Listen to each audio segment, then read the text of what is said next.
So much, Liz. Thanks, Liz, and thanks, everyone. Good morning. Happy SEL Day. It's wonderful to see all the celebrations and learning occurring already across the state. So thank you so much for joining us in this session to learn more about innovative social emotional learning supports and resources in the state of New Jersey. This presentation is brought to you by the School Climate Transformation Project, which is a collaboration between the Department of Education and Rutgers Graduate School for Applied and Professional Psychology, known as GAZAP. For many years, the department and GAZAP have partnered on projects supporting New Jersey schools and using data to improve conditions for teaching and learning. We're proud of this collaboration and the support we've been able to provide New Jersey schools. The School Climate Transformation Project, or SCTP, was created to help schools and districts use data to drive the school climate improvement process. Over the past 10 years, the importance of promoting social and emotional skills and well-being came into focus and was prioritized as part of the vision for excellent schools in the state. Today's presentation will celebrate New Jersey's commitment to providing equitable access to cutting-edge tools to promote SEL and school climate improvement. I'm Kelly Allen from the New Jersey Department of Education's Office of Student Support Services. The office promotes the positive development of students with a focus on health, behavior, and social emotional skills. We work closely with the SCTP to enhance statewide resources to build positive, safe, and engaging school climates for all. Joining me for today's presentation is Jill Kupel, the Department of Education's School Climate State Coordinator, and Dr. Alicia Rhea Halverlick, the co-project manager at the SCTP. You'll get a chance to hear from both Jill and Alicia in a few minutes. But first, let's start with a little warm-up to get us all thinking about SEL and school climate. I know we already did some chats earlier, but let's do it again. So I'd like you to think about this question. How does your school or district identify social emotional learning and school climate needs and strengths? What do they use? How do they capture this information? Can you share any examples with us? I think you could type any thoughts in the chat box.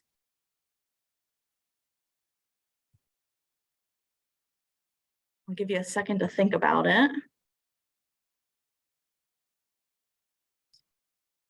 How do they capture what's happening in the school related to social emotional learning and school climate? All right. Surveying staff and students and families, that's great. Maybe you're also looking at office referrals. Maybe you're looking at exit tickets from different events, talking to parents or conferences. Maybe any trends that you see from your teams in the schools, like the school climate and safety team, the INRS team, maybe staff satisfaction, attendance. So there's lots of different ways that you can do this every day in your schools. In this session, we're going to explore this a little further and share more details on a free resource available to you now. Next slide. We have 4 learning objectives for today's session. We're going to start by ensuring that everyone is familiar with our resources, beginning with the New Jersey social emotional learning competencies and subcompetencies. We'll also share how SEL fits into a school climate improvement framework. Then we're going to spend time focusing on our most recent resource, NJ SCI. You will learn how the NJ SCI measures supports for student SEL across various groups. You will also see a demonstration of the NJ SCI Platform and how the platform supports implementation of social emotional learning approaches within the school climate change process. New Jersey has a strong history of supporting social emotional learning, beginning with character education. So I know I see a lot of people on the screen in the chat. How many of you work in schools that have been designated as state or national schools of character? Each year, New Jersey is consistently one of the top states for having the highest number of recognized schools. How many of your schools have put forward a concentrated effort to build positive school climates? There are different initiatives across the state focusing on school climate improvement.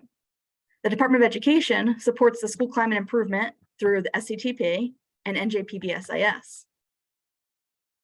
Every day, schools throughout the state are providing explicit SEL instruction and embedding SEL within their curriculum. We have a lot to be proud of. There's a lot of great work going on. And I know this slide is not capturing it all, but merely giving a snapshot or a glimpse. And even with everything going on and everything underway, the Department of Education and others believed it was essential that we establish a common language and expectations around social emotional learning in New Jersey. And with that, the Department of Education sought stakeholders to form a working group in 2014. This slide provides you with a brief overview of the work we've accomplished and where we're going. In 2017, the New Jersey State Board of Education supported the adoption of New Jersey Social Emotional Learning Competencies and Subcompetencies. Since then, we've released resources and continue to develop additional supports for the field. The New Jersey Department of Education is committed to promoting social and emotional learning and views SEL as an essential component of a student's educational journey. Now I'd like to turn the presentation over to Jill Kupel to share more on SEL. Jill? Thank you, Kelly. I am thrilled to be a part of SEL Day and very enthused to be joining everyone as a representative of the New Jersey Department of Education to present about some SEL efforts throughout our state. As you see from this slide, the department determined the key SEL skills that we believe all students throughout the state of New Jersey need. These key skills are grounded in acclaimed SEL research and were developed by stakeholder input. We believe that all students from preschool through 12th grade need to be taught these skills. In order to provide educators with an overview of the New Jersey SEL competencies, we put together a one-page document showing the competencies with their corresponding sub-competencies in a bulleted list. This one-page document is the foundation of our work. It shows the 5 identified competencies like self-awareness and responsible decision-making, and within each competency, the 3 to 5 sub-competencies. So on the handout, you will see the competency in the circle, and each bullet in that section is a sub-competency. Next slide, please. For more information, you can access the New Jersey Department of Education's Social and Emotional Learning webpage through that link, which I'll put in the chat during our presentation today. When you go to this webpage, you will be able to access a plethora of SEL information for you to utilize. Here you can access the SEL competencies and sub-competencies handout we just reviewed, along with 6 SEL modules for educators to assist them in their efforts in implementing SEL throughout the curricula. You can also view the resources tab that has much more information, such as lesson plans and activities, and information and research, and information that you can dispense to your families. And with that, I'd like to pass the presentation over to one of our partners through Rutgers University, Dr. Alicia Rhea Harlach. Good morning, everyone. I'm Dr. Alicia Rhea Harlach, and I'm joined today by my team at the School Climate Transformation Project, our director, Dr. Todd Glover, Dr. Lori Guerrero, Dr. Laura Cajejas, and Kayla Crawley. We heard this morning from Kelly and Jill about the state of SEL in New Jersey, which is clearly a leader in this important work. Now we'll focus a bit more on what school climate is, why it's important, and how it's connected to SEL. School climate represents how it feels to be a part of a school community, and it's informed by the perceptions and experiences of individuals with varying roles, characteristics, and identities. School climate encompasses various dimensions of school life, including safety, the academic environment, and relationships and interpersonal connections, where you can see a clear connection with social and emotional learning.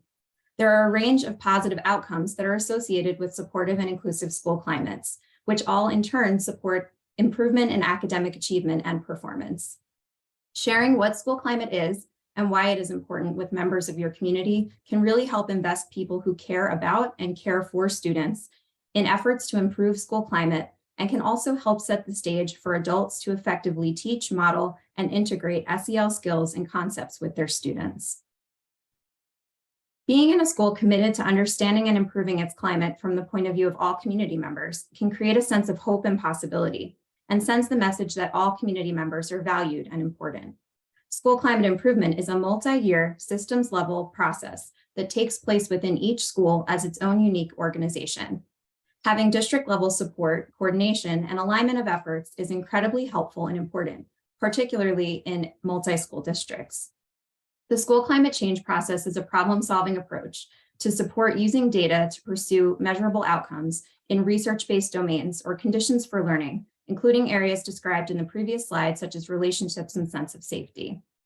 Your school climate leadership team drives the school climate change process through the enactment of effective problem-solving practices, including collecting and analyzing data, exploring strengths and prioritizing needs, setting goals, developing an aligned strategic plan, and implementing and monitoring progress through yearly administration of the NJ SCI Survey or other data collection measures.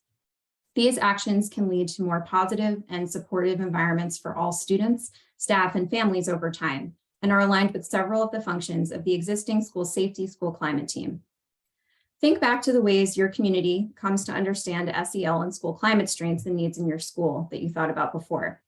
Your answers may have involved both formal and informal data collection.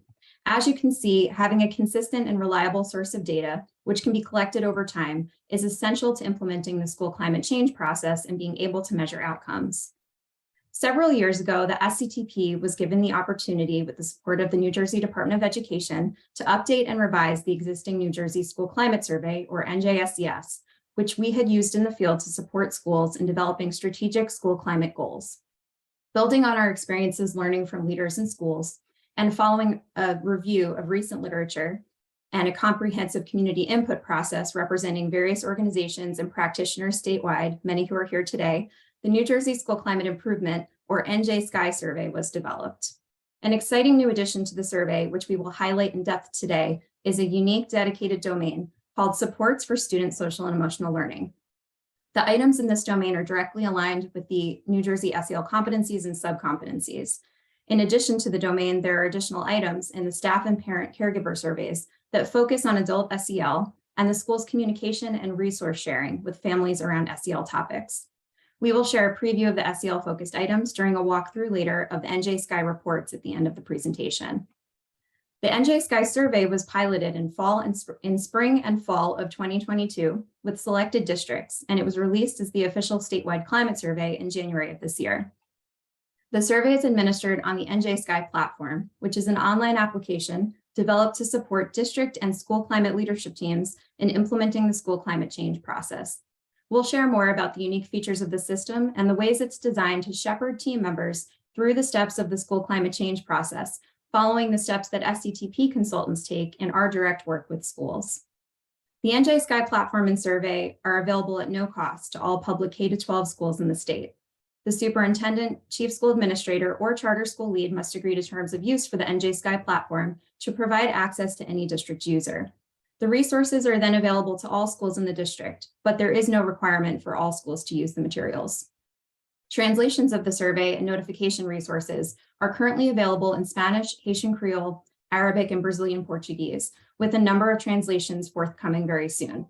If your community would benefit from additional languages, please use the email address that we will provide at the end of the presentation to send us a request for our consideration. So what does the NJ SCI survey actually measure?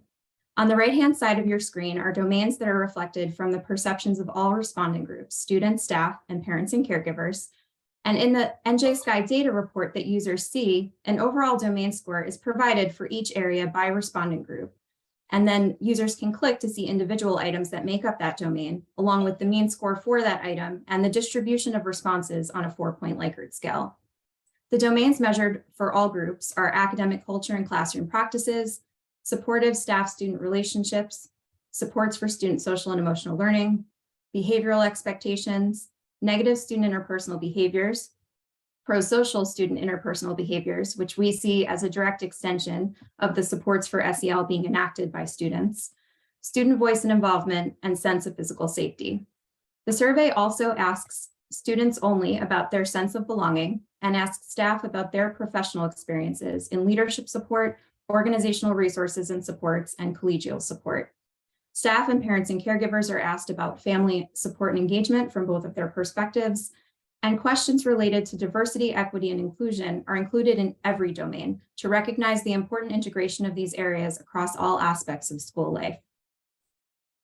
To lead school climate team members through the stages of the school climate change process, the platform includes a variety of resources, including learning modules to be viewed individually, activities to be completed by some or all members of the team, and sample meeting agendas. All of these are listed out in order of priority in the SCI calendar. You can use SCI Writing to take notes during meetings and archive them in the platform in a place where all team members can easily access them. The platform also houses features and websites to support data analysis, discussions, and decisions, with new workspaces and resources being released throughout the spring.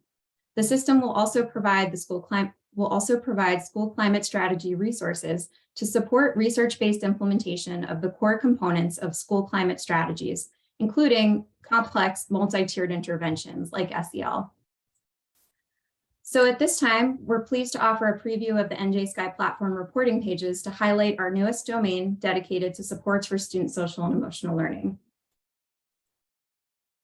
So as you can see on my screen, I am logged into the NJ SCI Platform dashboard as a test superintendent in a fictional demo district. So none of the data that you'll see today or schools that you'll see today are real. A really great feature of the NJ SCI Platform is that we facilitate both a district climate leadership team dashboard as well as individual school dashboards. So you can see in this drop-down menu that as a district staff member and as the superintendent and leader of the district, I can toggle between a view where I can organize all of my resources, events, and other planning materials related to the entire district, and I can also zoom in to a specific school. I can invite members of the district staff to be part of the district climate leadership team, and principals from each school also are a part of this team to facilitate cross-collaboration across buildings and district level planning as well. I'm going to jump into Test School A to show the view here. So you can see that Test School A has its own school climate leadership team with various staff members represented. You can see that we have a process roadmap at the top of the screen that helps kind of bring to life those stages in order of the school climate change process, which begin with developing the school climate leadership team through a series of meetings and activities that are facilitated and supported through the platform. Once that team is well acclimated to the task and have thought about their strengths and interests relative to school climate, the next step is to collect data. And the platform does automate the process of creating and deploying surveys to the entire community right through the interface. I'm going to click on the Data Collection and Reports tab, which provides administration guidelines to those on the team, which have the ability to do that. And let me plug in my computer so that it doesn't die mid-presentation. Jeez. Okay. So jumping into survey deployments. This is the interface where authorized members of the school team can deploy new surveys. And you can see that this school, Test School A, administered a survey. You can see in real time the count of participants across the different grades. And we can assume that this is a school that spans grades, including those from 3 to 12. So in this example, I would assume maybe that this is a K-8 school. And so they have links to all of the 4 versions of the survey that respondents can take, as well as the count of those that responded to the survey and the dates of administration as a reminder for when the data were collected. Through this view, I can click on View Reports. And this brings us to our live interactive data reporting feature, which we're really excited about. This is instantaneously available once schools generate their report. It does provide a breakdown across different groups of the number of respondents by demographic characteristics, which different groups are asked about at the end of the survey. It's all voluntary and based on self-report, but we can use these data later in the features of the report to disaggregate and look at differences across characteristics like grade level, gender, race, ethnicity, and others. So first I'll click on the report for the students in grades 3 to 5 only. And what you'll notice is that the domains that I mentioned before are listed on the left with an overall mean score, and that's the average of means on all of the items within that domain. They are rank ordered from the highest score to the lowest to represent strengths at the top and some of the areas of need in descending order toward the bottom. These are fake data, so we typically see a little bit more variation in scores, so just keep that in mind as you view these. In this particular group, in this particular school, you'll notice that supports for student social and emotional learning is the highest score, and you could view that as a relative strength for that particular group within the school. And as we scroll down, you'll see that there are also system insights that are enabled to provide additional kind of focus or direction to scores that may be of concern. In this case, scores are flagged because the overall mean is below 2.5 on a 4-point Likert scale, which indicates that there may be a considerable amount of disagreement with a positively worded statement, and something to pay attention to or dig a bit deeper into to see if that concern is reflected across all groups or if there are particular groups that have lower scores. Another really exciting feature as you begin to dig into the data, and you can see here things may stand out, like that student sense of belonging is flagged and has the lowest score. Users, individual team members on the team can actually apply bookmarks to flag things as strengths or needs that they want to recall and remember to bring up in data conversations with their team. But these also feed into our strengths and needs analysis so that there's actually a compilation or tally of the numbers of strengths or needs indicated within the particular team. And it helps to focus the conversation. So in addition to looking at the domain scores, we could say, of the 5 people on our team, all 5 of us flagged student sense of belonging for students in grades 3 to 5 as a potential need. We're going to dedicate some time in our discussion to a root cause analysis and trying to understand why, and trying to decide if we'll focus on this as the focus of a particular school climate goal. So if I click on supports for social and emotional learning with this particular group, what's really exciting about the items as we've designed them is that we were very strategic and deliberate to align the wording of the items as we pose them to students with the SEL competencies and subcompetencies for the state of New Jersey. Of course, they are reflecting simpler language in some cases to be age and developmentally appropriate for the students that are taking the survey. But what we're able to do here is to gather a snapshot of the student's perception of the school as a whole, and the integration of some of the concepts related to those particular competencies and subcompetencies across the board. So if we kind of scroll through, we can see, and we can even, align in our minds some of the particular lessons or skills or concepts that students are consistently saying they agree or strongly agree are being focused on within their school. And then as we get to the bottom, we can think about which areas, competencies or subcompetencies do the ones that have the flags that are kind of toward the bottom align with. And so we see ways to ask for help when students need it, how actions affect others, and how to make things right with others. These align with the competencies related to relationships and responsible decision making. And if you view the competencies as building on one another, it may make perfect sense that the school is really starting with their SEL approach with emphasizing things like self-awareness and then building on those as they go. So that could be a really good indication that those initial stages of SEL implementation are going well, and that as you kind of go through the spiral of those interconnected competencies and move into those more complex areas like relationships, that those are areas to keep an eye on, possibly set strategic goals, and really monitor relative to the specific strategies or interventions that are in place. Another exciting feature, and I'll just go back, or I'll show you here, you can disaggregate by groups, as I mentioned before. So here I'm disaggregating by grade, and I can see that for these specific items, there may be groups that stand out as maybe not being as positive on particular ones. So let's say maybe in the case of this item, SEL3, learning ways to show our feelings. In the younger grades, maybe that's being done more consistently. By 5th grade, maybe students are not getting that reinforcement of that particular skill or norm in the building. And so this provides very clear, actionable, targeted information to help both select interventions and design and deliver those interventions. You can also double disaggregate. So here I'll click on a second characteristic. You can do this up to 2 characteristics, which is whether English is spoken at home. And you can see you get a stacked bar graph that helps you kind of look across subgroups that are even more specific, provided that there are 10 or more respondents in those groups. So that's just an example. To jump to the students grades 6 to 12. So for this group, supports for student social and emotional learning was more in the middle of the data. It wasn't standing out as highly as a strain. The items are listed again with the overall mean scores. So you can dig into these with those grades in mind.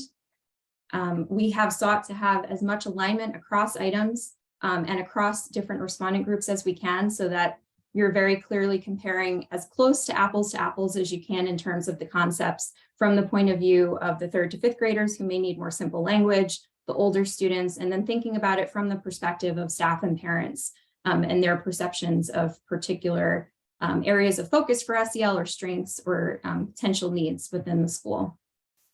I'll click on staff very quickly just to show they have their own display of the domain. The items are worded slightly differently. It's about what the school is collectively teaching and emphasizing throughout and embedded and integrated within and outside of the curriculum. It's worded generally, so we're not asking staff to assess themselves, but to think at a more global level of the school and what is going on and what's valued there. You can differentiate by staff role for the staff. So I'll just show that quickly here between certified and non-certified to tailor interventions. And if I go back to the overall domains, I just wanted to share as well that there are those staff focused items on social emotional learning, as well as mental health supports, so that staff can think about, particularly in this one, organizational resources and supports. Do I feel that I'm receiving some of the resources and structures and that leadership is providing the vision to be successful in some of these areas? And so they can answer a question specifically about being provided effective resources or training relative to social and emotional learning across different contexts, which we find is very helpful for informing various perspectives on this particular topic. Parents and caregivers are also asked similar questions. You can see those here. And then again, we're very excited to have a comparison view where you can see for all of the domain scores at the overall level across respondent groups. You can apply bookmarks. You can see, are they kind of on the same page in terms of their perceptions? And if you click here, you can actually see which items have the ability to compare across all 4 groups. And then it provides with a hover over the specific language that the question was used to be framed to these different respondents with the brief description emphasizing, what was the main focus of the item. You can generate distribution graphs so you can see, similarities or differences across groups. In this case, focused on perceptions that students in the school learn ways to express their feelings. This has been an item that has stood out for a lot of our schools and districts statewide, and it's been, I think, really affirmative of the importance of focusing on these topics and really getting a baseline, asking students in the transition back from COVID and COVID conditions, really focusing on the well-being of both staff and students. And having this dedicated domain allows you to dig very deeply into specific competencies so that you're very well informed for potential interventions that you may pursue. We have additional workspaces, some of which are active right now, strengths and needs analysis being one of them for those that have collected data as part of the pilot and the validation study. Others are onboarding to the platform every day, and our team is excited and ready to have informational meetings and kind of walk through all the features and answer any questions about how to access the platform and what the process is once you've joined. We'll also be opening additional workspaces later this spring to enable schools to set strategic school climate goals that are measurable. And then the system can support them in aligning and selecting research-based strategies, monitoring the progress of implementation of those strategies, and then with subsequent data collections, helping to monitor and track outcomes over time, and providing that clear lens once you see that measurable difference for helping to communicate with the community, not only about how their voice informed the priorities and the goals relative to school climate and social and emotional learning, but to celebrate successes, celebrate strengths, and then work together to identify those areas where improvement is needed also. So that is our preview of the platform. And I want to thank everyone on behalf of the School Climate Transformation Project, as well as our partners at the New Jersey Department of Education for joining this presentation. On the left-hand side, you can see our homepage for njschoolclimate.org, where you can learn more about the NJ SCI Survey and platform, obtain the handout of the domains with the descriptions that I showed as part of this presentation, look at a list of frequently asked questions, submit an interest form to let us know that you'd like to receive the terms of use for your district leadership to consider the use of these no-cost resources. And the email address here, feel free to use that to ask any questions, and again, to let us know if there are additional languages in your community that you would like to see supported through the NJ SCI platform. On the right-hand side, this will direct you to the NJ DOE Social and Emotional Learning webpage with a host of extremely helpful and supportive materials, including the competencies and subcompetencies handouts, the SEL modules, number 1 through 6 for educators, and other resources and information to support all of the incredible, amazing social and emotional learning work that's happening across the state. I thank you again for your time. I look forward to the other presentations, and I look forward to seeing all of the celebrations and highlights on social media as well. Thank you, SEL for New Jersey, for having us today. Wonderful. And thank you, Alicia and Jill and Callie, for what a wonderful overview of a great resource. So I'm sure we'll be hearing a lot more about that. So thank you very much, and happy SEL Day, and don't forget to tweet. So with that said, we are going to be taking about a 14